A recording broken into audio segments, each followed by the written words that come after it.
We're back with another episode of Frustrated Chicago Sports Fan. Once again, it's me, Accused Corner. I think we should all be talking about the Bears. Hey, if you don't know, now you know. It's Chicago! Unfortunately, some of you aren't Bears fans, which boggles my mind. A lot of you mere mortals. Monday was the start of a long work week. However, in the NFL, marks the end of an era and job loss. Pete Carroll, Kevin Stefanski, Raheem Morris, Jonathan Gannon, and John Harbaugh all were relieved of duties on Black Monday, standard to Tuesday. And Brian Daboll and Brian Callahan of the Giants and Titans, respectively, did not even make it to Monday. So we look at 7 job openings for the 2026 NFL season, and I'm going to rank them 7 through 1 in terms of attractiveness for prospective head coaches. Now, it was early in the head coaching cycle, and there's not the star power that was available last year. Last year we saw Ben Johnson, Mike Vrabel, and Liam Cohen all become available for head coaching jobs, with Vrabel and Ben Johnson being very sought after, very coveted. Of those 3 guys I named, they went to last place franchises. The 4-win Patriots. I believe the Jaguars won 4 games, while the Bears won 5, and they all made worse the first finishes.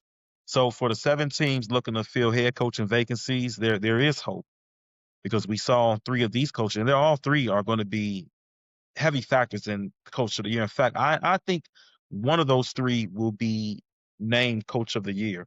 So, like I said, there is hope. But let's get into these rankings. So, of the 7 openings in the 7 teams seeking head coaching jobs, I got the Cardinals coming in at number 7. I got them coming in at number 7 because there's no stability at the quarterback position. Kyler Murray was effectively benched or sent home with an injury, depending on who you ask. He doesn't appear to be in the future plans of the Cardinals. They're probably going to trade him. I don't anticipate them getting a lot of assets back from him. I don't think he's worth a first-round pick. So you're looking at trading him on a discount. You might have to eat some of that salary. You might have to cut him after June 1st. I'm not sure. We're going to have to see how that plays out. The Cardinals got a couple pieces that I like. They got Trey McBride, Marvin Harrison Jr., who has not lived up to his potential yet. Wilson, who came on, very strong a receiver for them. They signed Josh Sweat last year's offseason from the champion Philadelphia Eagles. So there's a couple of decent pieces. Their cap space is okay. They got $44 million in cap space. But again, there's no franchise quarterbacks on the market, and there very rarely, if ever, is a franchise quarterback on the market. Usually those guys get extended out. Their rookie quarterback. Every now and then you might find a Sam Darnold out there. Very rare. Generally, starting quarterbacks are locked up or they're traded for. Cardinals have picked 3rd in the draft, and unlike 2024, there's not 3 future franchise quarterbacks sitting at the top 3. You have Mendoza and you have Dante Moore, who are anticipated to go 1, 2, somewhere in that range. I don't anticipate neither one of them dropping to 3. And then you have Todd Simpson, who looks like a guy who's around the end of the 2nd, late 1st. I don't know if you become desperate. Maybe that's the guy you take at number 3. But I got the Cardinals number 7 because talent deficiency there. So that's my least attractive job opening. The second least attractive job opening, and cover your ears and close your eyes. Shador fan base, Shador fanboys, whatever you want to identify as. But the Cleveland Browns. Cleveland Browns actually had a very nice 2025 draft class. Unfortunately, that class did not involve a franchise quarterback. Neither Gabriel or Shador are anything more than backups, in my humble opinion. But they do have the future defensive rookie of the year in Corey Swessinger, and they possibly had the future offensive rookie of the year if he did not get hurt. Quinshon Junkins was leading all the rookies in rushing yards before he had that tough break of his ankle. Harold Fannin Jr. is a very interesting prospect at tight end. He's a little undersized, so he slipped to the 3rd round. But that guy runs clean routes, good speed. Even though it wasn't great 40 speed, he's quick. And after the catch, he moves like a running back, a wide receiver. In fact, he's athletic, he's versatile. You can move him in the backfield. I hand the ball off to him. You can use him at fullback. So, and then they're at the top of their draft, they took Mason Graham, who you didn't hear much about, but he's a stout interior guy, good upside. That guy could be a future Pro Bowler. So despite them whiffing at the quarterback position, I wouldn't even call it a whiff. They took a chance on the third and fifth round pick, and I'm not mad at that. If you don't have a franchise quarterback, you should be drafting a quarterback every year. And if you're like the Cleveland Browns, where you couldn't land a top quarterback in last year's draft, or have struggled at the quarterback position historically, draft two of them. Shador slipped to the fifth round. Dylan Gabriel, although I wasn't thrilled with him in the third round, you got to leave every stone uncovered. But because the Browns are lacking at the quarterback position in the modern era, it's hard to have any sustained success without good quarterback play. And it's damn near impossible to get deep in the playoffs without elite quarterback play. You look at the teams in the championship games the last few years, Super Bowl, AFC, NFC championship. You're looking at guys like Matt Stafford, Tom Brady winning Super Bowls, Patrick Mahomes, um, Jalen Hurts went, and I don't consider him elite. But you look at that Eagles roster, and that was the best roster in football, top to bottom. They had an elite running back. Last year, Saquon, arguably the best running back in football. You had probably the best offensive line in football. You had the deepest defensive line in football. You had a deep linebacker core. You had a strong secondary. You had two number one receivers on the outside. You had a good tight end. Unless you're going to build a roster like that, where you're overrunning with Pro Bowl talent, you're going to need a strong quarterback play. So even though I love the Browns defense, I love their draft class, not having a quarterback, that's going to ding you. In fact, of their rookie class, unfortunately, Shador Sanders and Dylan Gabriel aren't even top five in those classes. Isaiah Bond, the undrafted free agent, he only slipped out of the draft due to off-field issues. I liked him almost as much as Luther Bird and Matthew Golden. I felt like this is a guy who he has to be accounted for uh, every time he's on the field. He has true deep speed. He's shifty. He's everything you want in a vertical threat. It's unfortunate that he had off the field issues and couldn't emerge till later, but as you see, he's a guy that can hurt defenses. Number five, I have the Atlanta Falcons, and just like the Cardinals and Browns, their major issue is at quarterback. Michael Penix has played about 10 career games, and of those 10 career games, he hasn't done anything to solidify himself as a franchise cornerstone at quarterback. You're paying Kirk Cousins franchise quarterback money, and he's your backup. 2 years in a row. You benched him 2 years ago, and this year he came into training camp as the backup. You obviously don't have any future plans for him going forward, and he's almost 40. So despite the Falcons having maybe the best running back in football, they have one of the better receivers in football. Drake London's a top 10 guy. Kyle Pitts, as frustrating as he is, he's one of the better tight ends and still has untapped potential. And you can argue that the Falcons' instability at quarterback and offense and coaching might have held Kyle Pitts back. They got two good edge rushers. But again, the quarterback position, their cap space, they actually have 37 million. That's actually surprising. But again, there's no quarterbacks on the free agent market. Quarterbacks generally are locked up. Any quarterback that is of starting quality doesn't usually make it to the free agent market. Sam Darnold is a rare case, and he only made it there because the Vikings drafted a quarterback in 2024, and they didn't want to pay him while developing what they thought or they still think is their franchise quarterback. So I got the Falcons at five. Number four, I got the Raiders. Another team missing a quarterback, but the Raiders have $110 million in cap space. They're pretty bare at talent. They do have Brock Bowers. They traded away Jacoby Myers. It's not a really lot on defense outside of Max Crosby, but if you're undergoing a major rebuild, you're bringing in a new coach, you might want to move Max Crosby. And Max Crosby he could be moved for a first round pick. He could be moved for maybe multiple first round picks. Some team might be willing to trade you two first round picks for Max Crosby. They feel like he's the final piece for a contender team. The Raiders, yes, no quarterback, but they are picking at the top of the draft. And there's a couple guys, Mendoza and Moore, and I haven't fully evaluated them or broken down their tape. Mendoza, I think, is a guy that can come in, and I think he could be a quality starting quarterback at the least. I think he has a high floor. Not sure of his ceiling, but I think he has a high floor. I think he can give them better quarterback play than what they had last year with Geno Smith. So I look at the Raiders. I slot them number four. They have a nice piece. Ashton Janty, I think he can be much more effective if they build that offensive line. So they got the cap space. They pick number one.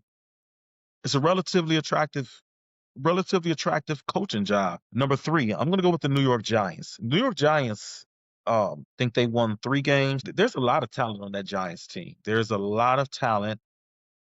You have Cam Scatterable went down with an injury. Malik Neighbors went down with an injury. I'm not sure what they're going to do with Wandale Robinson, but he proved himself as a legit slot receiver after Malik Neighbors' injury. I think he's a pennant free agent.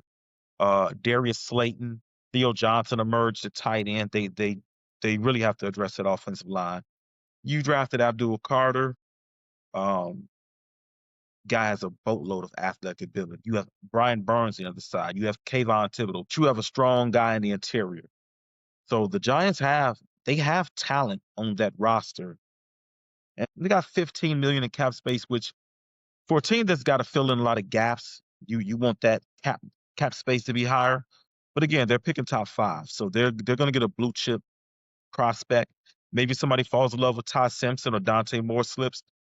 Maybe you could take that draft pick and you can trade down and get more draft capital. But Jackson Dart performed well. I do have concerns about him long term. He seems to be a guy that gets a little beat up. He runs a lot, but he accounted for himself pretty well in his rookie year. He's a guy with tremendous upside. I could see that being an attractive opening for a young coach. You pair it with a young rookie quarterback. You have a very talented wide receiver core. You need to fix the offensive line, but the Giants, I have them three. Actually, the Giants and Raiders about equal. You can flip flop, but I think because the Giants have that young quarterback in place, I'm going to put them number three. Number two, I'm going to go with the Tennessee Titans. Cam Ward, even though he was the number one pick in last year's draft and plays the most high profile position, I felt like he's flying under the radar a lot because one, the Titans are awful. Two, fans have made a big deal about Shador Sanders, so that was the quarterback they paid attention. When Jackson Dart plays in New York, so I think Cam Ward was the best quarterback in that class. I think easily. I think he has a high ceiling. The guy has a great arm. I think he's shown accuracy. He's got tremendous athleticism. I think he understands the game well. I think he has a feel for the passing game. I think when you get that guy some receivers and an offensive line, you that could be a franchise quarterback. I think the Titans, there's not a lot of talent on that roster. We got to see what they're going to do with Simmons. That's a guy that could trade for possible draft capital. I think he's near 30, or you could use him and as part of your rebuild. I think he has a few more prime years left. So the Titans, I think, because you have an ultra talented quarterback, Cam Ward, one of the good young quarterbacks in the game, and the Titans got a really good draft pick. So you pair that really strong draft pick and Cam Ward, and you get a coach in there that understands how to use him, how to groom him. You got to remember, Cam Ward played for two different coaches in his rookie year. Didn't really have a system. So I look forward to seeing Cam Ward's develop. Number one, the Baltimore Ravens. They actually have a franchise quarterback. They have a team loaded with Pro Bowl talent on both sides of the ball. I think even though they won 8 games, they had 5 Pro Bowlers. And Matabike didn't even play. That's their talented defensive tackle. He didn't even play this year. Roquan Smith was banged up. Kyle Hamilton was banged up. So there's a lot of talent on that Ravens team. Uh, They got a lot of young talent too. They had a pretty strong rookie class. Mike Green is a guy who can emerge and take that next step next year. Malachi Starks, young talented safety there. So then got a decent offensive line. It could use a couple of upgrades. Derrick Henry, that guy seems ageless, and the physical shape he's in, I don't doubt that he'll come back with another strong year next year. So ironically, the Ravens are the most attractive spot for prospective head coaches. And I say ironically because the guy they fired will probably be the number one coach in this cycle. Like John Harbaugh should have offers from every team that needs a coach besides the Ravens. So the irony of that is they probably fired the best coach in the cycle, and they'll be looking to add a coach. But they should have no shortage of suitors. I think if you're a head coaching prospect, that's the number one job you want to get. And I think it's the best one because again, you have the quarterback in place, you have the talent in place. I believe they own their own draft pick. Got nearly 40 million in cap space. So the Ravens, the Ravens got a little bit of house money. They can gamble a little bit in free agency. And while we're on the topic of coaches that did get fired, I want to talk about a couple coaches that did not get fired. Aaron Glenn of the New York Jets, 3-14. And what's most disturbing about that 3-14 is from a defensive guy. This guy was hired from the Lions as their defensive coordinator. You would expect a little bit more discipline and a little bit more takeaways from that defensive end. The Jets are the first team in NFL history in a modern era to not have an interception. That is a ridiculous stat, especially when you look at the fact that the defense was on the field so much because the offense was completely inept. There is no way that teams were passing the ball against you and you couldn't land a tipped interception, any interception. That is an indictment on a defensive head coach. They were also extremely undisciplined. They were flagged. And I get it. You traded away Sauce Gardner, who I think is highly overrated. He's basically living off of the reputation from his rookie year. You traded away Quentin Williams in the middle of the season to the Cowboys, but the defense was a mess before then. I understand that this was his first year. It didn't look good. It didn't look like those guys were ready to play. It didn't look like they were motivated to play. It didn't look like they were schemed up appropriately. The handling of the quarterback position was completely was a mess. I know Justin Fields has his struggles. I'm a Bears fan. Trust me, I get it. There's no way you can convince me that Tyrod Taylor and I believe it was Brady Cook were better options than Justin Fields. And I caution against stats in a vacuum. The main one leading that forefront. You cannot just regurgitate stats, especially the quarterback position. It's a dynamic position. There are other factors that influence the stats, but 7 touchdowns to 1 interception, that was Justin Fields' numbers.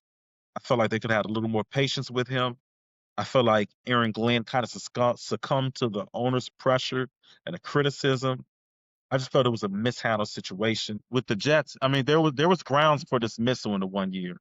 And again, as a Bears fan, one thing I know is bad quarterback play and bad head coaches. I've seen them, and Aaron, I don't see it turning around. And I know they pick top two.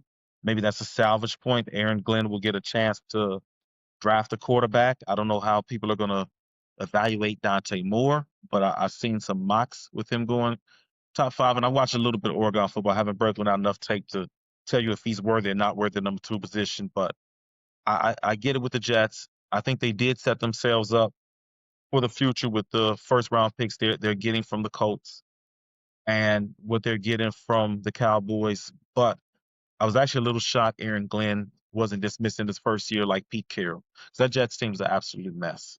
And for my next one, and this is kind of tough, and I struggled with this one. But Mike Tomlin, I'm not calling for Mike Tomlin's job because I don't think he is a worthy head coach. I think he's a future Hall of Fame head coach. I think hands down. I think he's one of the best in the game still. And I always caution Steelers fans that want to dismiss him that you don't know what it's like with the rest of the league experiences. It's hard to find a coach you want to keep around for 3 years, let alone almost 20. And that's what Tomlin has been. But it's time for the Steelers and Mike Tomlin to have a divorce. It's stale.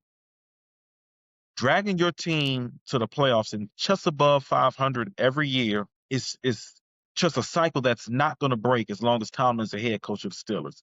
Going to have that team too prepared. The front office does enough to get maybe over the hill, but still savvy veterans like Darius Slay. I know they got rid of him, but Jalen Ramsey, Karen Hayward's still there, T.J. Watt's still there. They I believe they just brought in Patrick Queen. Was it this year? Yeah, they brought in Queen. So the Steelers front office is going to do enough to keep that team kind of floating around NFL mediocrity. But it's time for the bottom to fall out in Pittsburgh. It's time for Tomlin to move on. I want Tomlin to move on for himself. I think he should get a fresh start with a team that's crazy that I'm calling the Steelers a small minded team, but they're not really going for it all. You bring in Russell Wilson, Justin Fields last year. You don't retain either one of them.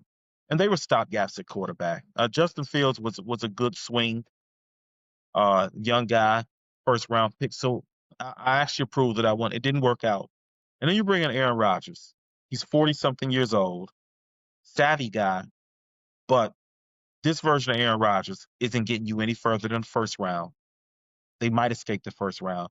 Don't Let's not make any illusions. The Steelers aren't advancing deep in the playoffs. Even if they do somehow, some way get past the Texans, whoever they see in the second round will put belt to ass on them. It sounds strange to say fire Tomlin, but this situation is stale. You've looked at them for the last 6, 7 years. They're a first round playoff out if they get to the playoffs. I think they while they have finished over 500, I think they missed one. I think they missed the playoffs in one of the last 4 years. But the result is the same. They're never going to be able to compete in this landscape in AFC with the current roster, the current approach that the front office has, and Mike Tomlin being able to drag them just high enough where they're still picking in the mid to late first round. They're not getting the top end talent they need. The offensive side of the football has is pretty barren. You have solid guys in Jalen Warren and Kenneth Gain, but they're nothing special. Caleb Johnson, a second round pick, which is high for a running back, couldn't even make an impact on the field. I think I've seen him out there once and he fumbled, and we seen nothing from him again. Calvin Austin as your wide receiver two is a joke. DK Metcalf as your wide receiver one is also a joke. The guy is the guy is a legit NFL receiver, but he runs about 3 or 4 routes. That's it. He's not a wide receiver with a lot of range, with a lot of versatility. He's a big outside receiver that runs 7, 8, 9s and some slants. And you're running around with 3 tight ends. You have the biggest tight end in the football. The guy is the size of an offensive tackle. We're looking around the league and we're seeing dynamic tight ends who are explosive, who are game changers. And you got a guy the size of a tackle. This purely Steelers football. Offensive mindset stuck in the 90s, if that, maybe the 80s. So, yeah, Tomlin is a guy that I don't understand why he's hanging around there. I don't understand why the Steelers are bringing him back. Time for the Steelers to rebuild. Time for a fresh start and a fresh direction. Last thing I want to talk about, how I alluded to earlier, was gambles. There's two franchises took awful gambles, and I think their franchises are in peril. I'm talking about the Indianapolis Colts and Green Bay Packers. The Colts traded 2 first-round picks for a corner who as I said earlier, hasn't played his best football in a while. For the quarterback you did have, Daniel Jones, we saw him play the best football that Daniel Jones has ever played, and then we saw him get injured. I don't think you could fall in love with that Daniel Jones we saw for the first 10 games because I think midnight was going to strike on Cinderella. I think the Daniel Jones we've seen before in New York, where he got that team to the playoffs one year and he played some respectable football, I think that's the Daniel Jones that you'll see going forward. I think that's the real Daniel Jones. I think he had a rebirth. I think the Colts caught some teams by surprise. I think he balled out of his mind, and now he's hurt. You effectively don't have a quarterback. He tore his Achilles in November. I don't anticipate him being ready for training camp, and he's not even under contract. You're not turning back to Anthony Richardson. I think we know what Anthony Richardson is. Are you going to trust that franchise to Roddy Leonard, a late round pick, who at Notre Dame was a guy who ran more than he threw? I'm not sure that's going to work out. He played well in the last game of the season, but I'm not sure that's the route you want to go. And I'm not sure how motivated the Texans were in the last game of the season. I think they knew their fate by then, that they were not going to be able to host a home playoff game, so their seeding didn't really matter. So you look at the Colts trading away 2 first-round picks. not having a quarterback, that was a terrible gamble. Sometimes you got to know when to stop putting legs on that parlay. That was a leg on that parlay that they did not need. You don't get excited by a fast start with a situation that is not sustainable. Thinking Daniel Jones is a franchise quarterback to lead you out of the AFC is not sustainable. It's not realistic. And now you don't have two first round picks in the next couple of years. Good luck finding a quarterback. And I think that was a defense that was playing well, but that's a defense that really lacks star power. And we know defense is fluctuates from year to year, especially when you don't have stars at every level. And the Colts don't really have a star at any level. They have some solid linebacker play. I like Kenny Moore back there in that secondary, but it's not an ultra talented group. Bad gamble. Another gamble, which didn't turn out well. And I actually praised this move earlier until he blew his knee. The Packers traded two first round picks for Micah Parsons, which I commend. I think he's one of the elite edge rushers. There's very few flaws in his game. Maybe he's not doesn't set the edge that well in the run game. Maybe he's a little undisciplined in the run game. Maybe teams can run at him. I don't think he's really weak in the run game. I just don't think it's really one of his strengths. I praise the move, like I said, until he blew his knee. So we're looking at Micah Parsons not returning maybe till October. He starts off on the PUP list. The reason why I think that was a bad gamble for them is you add Micah Parsons, and the Packers are in salary cap hell.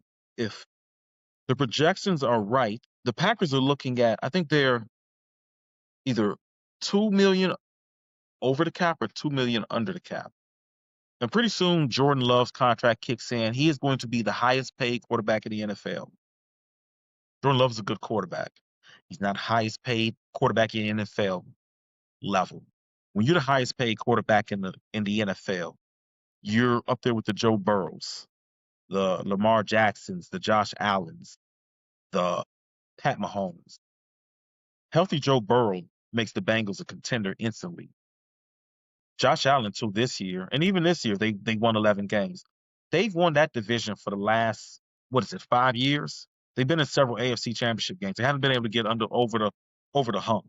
Pat Mahomes has been to 5 Super Bowls. When you have a quarterback eating up significant amount of salary, being Jordan Love is not good enough. And that's what Jordan Love has been. He's been Jordan Love. He's been a guy not good enough to make the NFC Pro Bowl roster. He's been a guy where you could win with. I don't think you're winning because of Jordan Love, but you'll need to. And Jordan Love is not a kid. He'll be entering his seventh or eighth year next year. He's 27, 28. I think we've seen the best Jordan Love can be. He's reached his ceiling, and you're going to be paying him 55 million a year. You're going to be paying Micah quarterback money. You're going to be paying him 42 million a year. You're going to be paying Rashawn Gary 30 million a year. You don't have any cap space. Wherever you need, if you need help, reinforcements are not coming. You're not picking in the first round the next 2 years. Whatever the Packers are, and they were 9-7-1, that's what they were. Let's injury excuses aside, that's what they finished. They were slightly above 500. You finished one game above the Lions and Vikings, who were third and fourth at 9-8. One game above them, 2 games behind the Bears, who started off 0-2. You were walked down, and now you head into Soldier Field for potentially a second straight year of a first round playoff exit. The improvement has to come from within. And I don't know how much you can improve from within with the current roster. It's a nice roster. They play a nice brand of defensive football. I don't think they're dominant on that side of the ball. I don't think they're dominant enough for Jordan Love to get to the Super Bowl. So the Packers and Colts, two gambles that I raised an eyebrow out. Well, in fairness, I didn't raise the eyebrow with the Packers. I did raise the eyebrow at how much they paid Jordan Love. I guess their backs were to the wall. But we've seen Malik Willis come in and win games. And quite frankly, there's a couple of games where I felt Malik Willis was more effective than Jordan Love. That's cute. That's my take. Thanks for listening to this latest episode from the Frustrated Chicago Sports Fan Channel. Don't matter if you listen to this on Apple Podcasts or Spotify or watch it on Twitch or YouTube.